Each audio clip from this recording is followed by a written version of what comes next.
The beginning of every legend often comes from a moment that seems entirely ordinary. After World War I, when the smoke of battle had barely cleared the first armored tanks, an aircraft left the world in awe.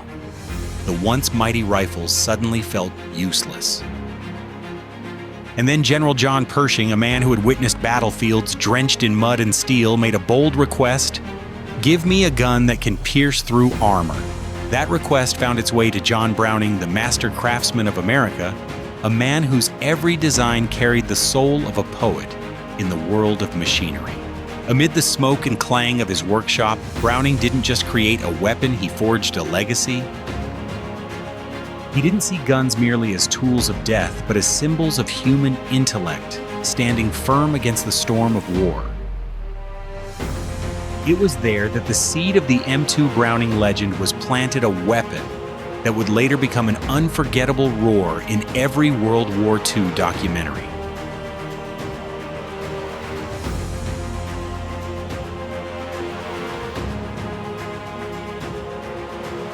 Have you ever wondered what makes a cold mechanical creation carry such an undying spirit?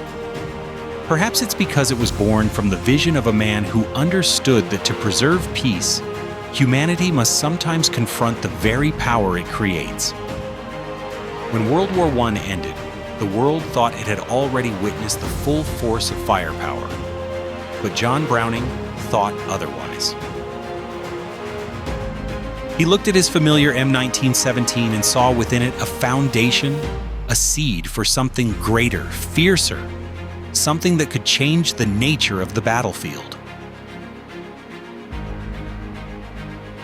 And so from the calm hands of a craftsman working amid an age of chaos, the monster known as the 50 BMG was born.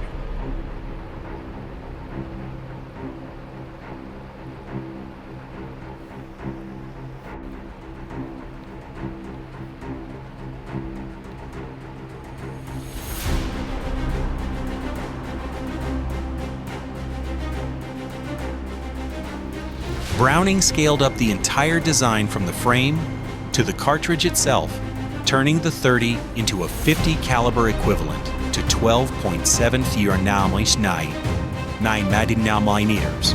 That was no longer a bullet for ordinary men. It was a shot fired by the age of machines, an era where tanks, airplanes, and armored steel had become the new enemies. The first prototype, the M1921, was heavy, cumbersome, and few believed it had any future. But Browning believed, because he understood sometimes technology that's ahead of its time simply has to wait for the world to catch up. Perhaps in that quiet workshop, he never imagined that what he was building would become a symbol of firepower, lasting more than a century, a weapon born from the need to survive, yet also a prophecy of the wars to come. When John Browning passed away, it seemed as if the dream of a machine gun ahead of its time would die with him. But it didn't. That legacy kept breathing, kept evolving. From his unfinished blueprints, engineers completed a war machine of astonishing versatility, a weapon that could change barrels, quickly reverse its feed direction, and adapt to every front from infantry to tanks to the open skies.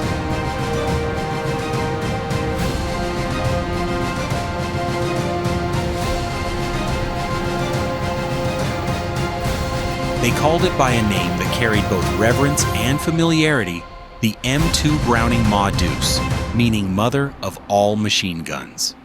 And indeed, it truly was the mother that gave birth to a new generation of firepower. But what makes this story most fascinating is this very fact: from a design once thought obsolete, the M2 became the soul of the entire American defense industry. How could a weapon born in the age of the first tanks survive and dominate an entire century? The answer lies in Browning's vision. He didn't just build guns, he built a philosophy that a weapon must have a soul and must evolve with its time. And that was the moment when the M2 began writing its own legend.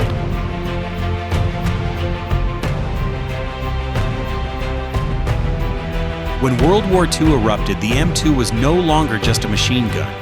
It became the voice of steel and fire, the heartbeat of an era where technology fused with the instinct to survive. Look around the battlefield, on the decks of ships across the ocean, along the wind-stretched wings of aircraft in the turrets of B-17 bombers, and on the mud-splattered hoods of jeeps in Europe. Wherever there were American troops, the roar of the M2 echoed. Why was it so haunting? Because its firepower could pierce engines, punch through brick walls, and shatter an enemy's will from over 2 kilometers away. The soldier behind the trigger wasn't just shooting, he was commanding a storm.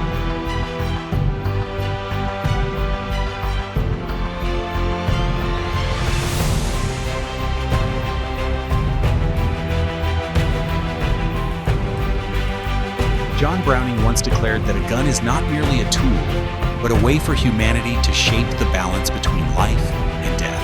The M2 proved that coldly and convincingly.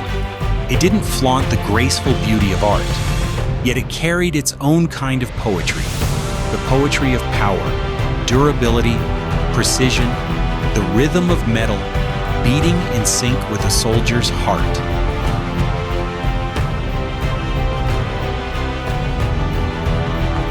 Amid the smoke and fire that cloaked the world, the M2 became a bridge between the will to survive and the genius of craftsmanship, a turning point that opened a new chapter in modern weaponry.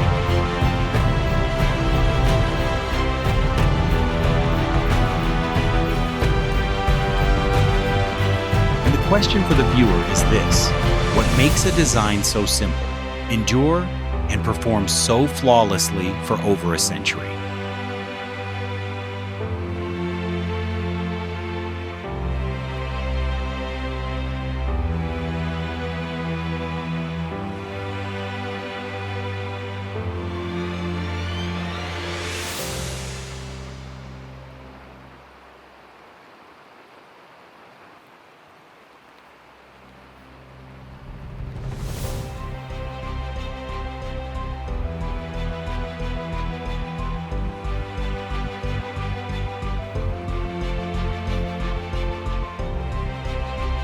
Amid the thunder of artillery, there was one sound that made even the famously unflinching German soldiers hesitate: the rumble of the M2 Browning. The 50 BMG round 5 to 10 times more powerful than the MG42's 8mm cartridge didn't just punch through concrete or thin steel, it pierced the very sense of safety within the trenches.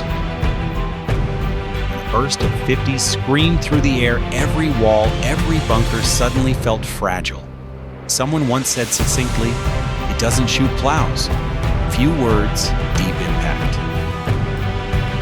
And indeed, every plow of the M2 was like a storm of steel raining down crushing resistance into dust.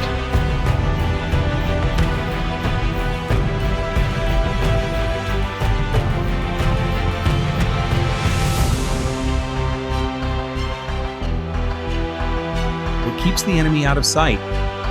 Effective range, a steady rate of fire, and the stopping power of each round.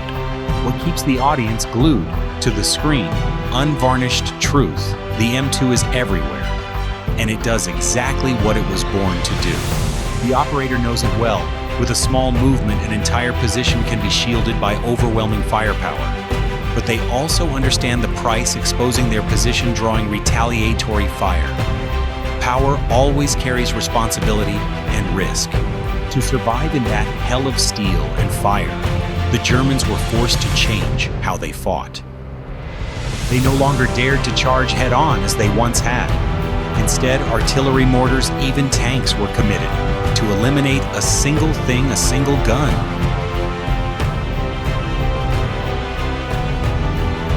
Because they understood that if they were allowed to speak, everything in front of it would be torn apart. And amid the smoke and fire, a rumor spread across the battlefield. That weapon is banned by the Geneva Convention. It sounds plausible, but the truth is there is no provision strong enough to outlaw the oncoming fury of the .50 caliber round. It is not merely a bullet, it is a sentence rendered in steel.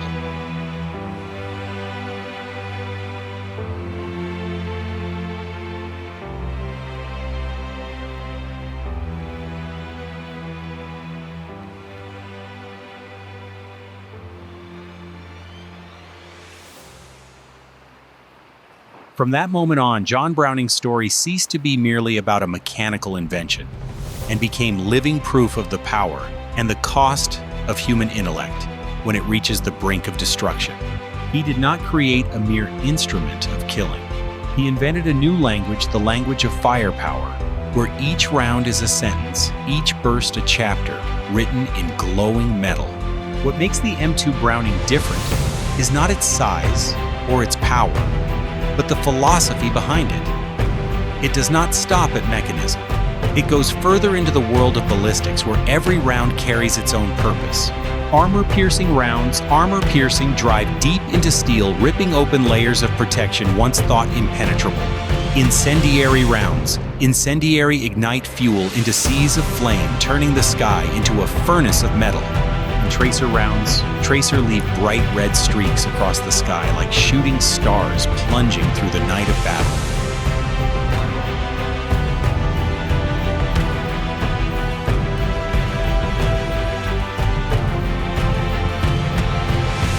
As warfare evolved, humanity kept pushing the boundaries further.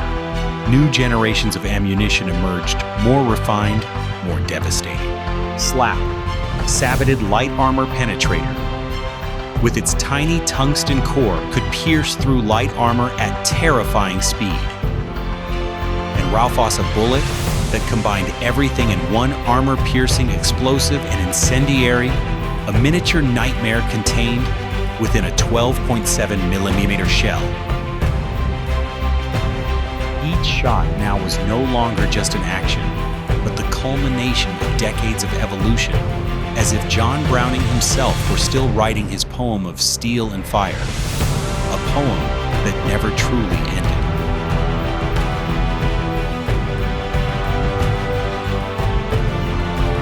They were not merely tools of destruction, but proof of how mankind keeps chasing perfection, even in the act of annihilation.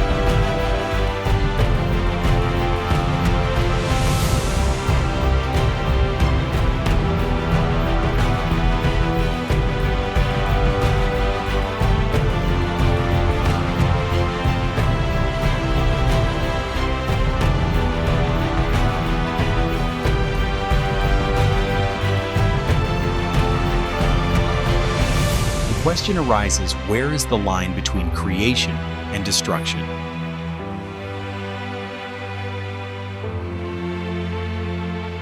With every gentle pull of the trigger, you can almost hear the echo of a genius, a man who saw in war not only sorrow, but lessons about strength, will, and the consequences of human hands.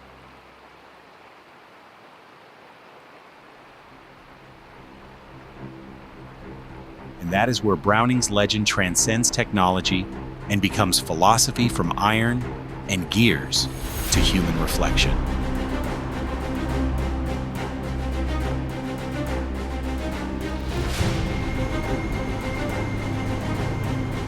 And then, as the smoke of World War II faded, Browning's creation entered a new era, a legend revered, not only for its power, but for its absurd endurance. The M2 Browning never rested. From the sands of Normandy to the jungles of Vietnam, it roared like the steel heartbeat of a century.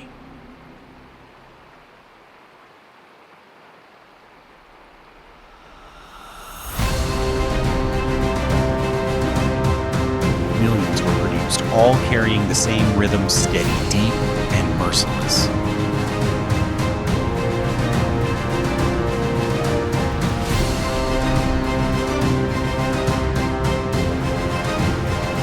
Every soldier knew when the Ma Deuce spoke, everything ahead turned to dust.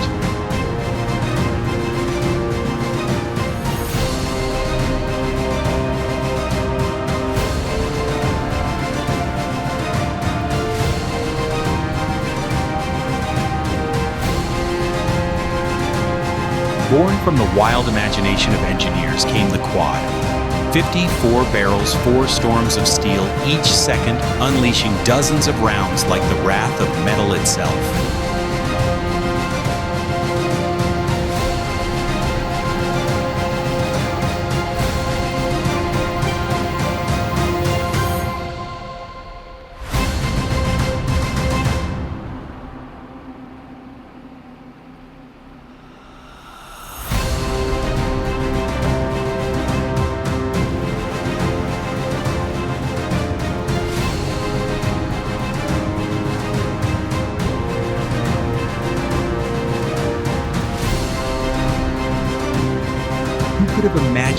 design from World War I would become the soul of battle half a century later.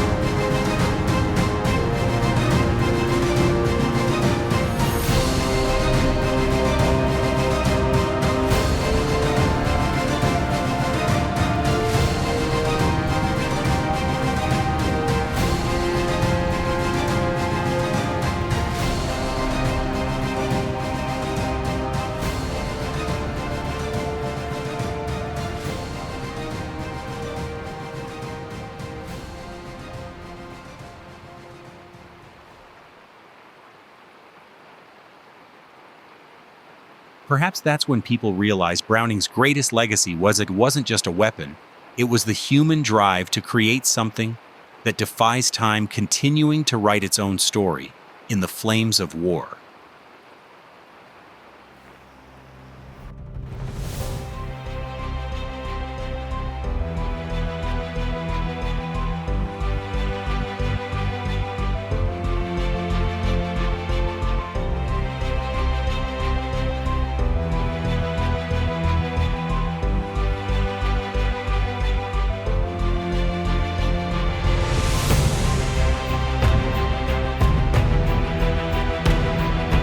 From the burning fields of Europe to the sands of Korea, from the jungles of Vietnam to the deserts of Iraq, the Deuce still roars as a reminder that strength sometimes comes from endurance, not glamour.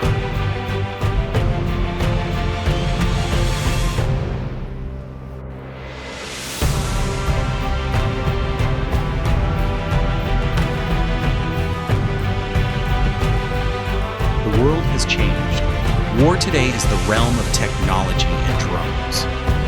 Yet the M2 remains trusted, upgraded only slightly, with a quick change barrel safety latch and flash suppressor. Small details, yes, but proof of a timeless design.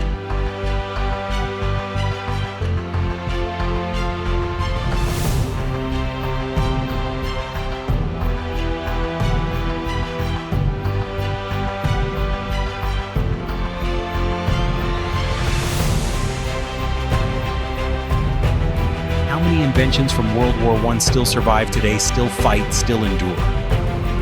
Browning probably never imagined that his steel child would become a symbol of faith and power, a weapon created not just to conquer, but to remind humanity that true genius is something that can walk with history, pass through every war, and still stand unshaken.